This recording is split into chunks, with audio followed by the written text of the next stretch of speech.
Correct గా 7-8 మందిని వేసుకున్నా వస్తున్నా ధనార్థాన్ని కొట్టిండు. స్టేట్ మొత్తం మాసిపోయింది. అసలు నేను ఎక్కువ మంది గిట్ట లేరు, మంది ఏమో అడ్డం ఉన్నారు, మంది దేనికి రాకుండా ఉన్నారు. ఏం చేయాలండి? ధనార్థాన్ని కొట్టిండు, చేతులు వేస్తలేదు అసలు.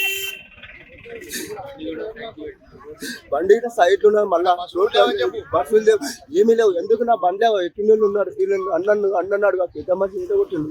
వాళ్ళని గిట్ట అడుగున్నది ఏమన్నా తప్పు లేదు.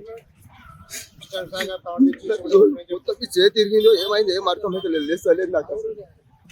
మళ్ళీ డొక్కలేసి గుద్దిండు, డొక్కలా లాగి గుద్దిండు. మొత్తం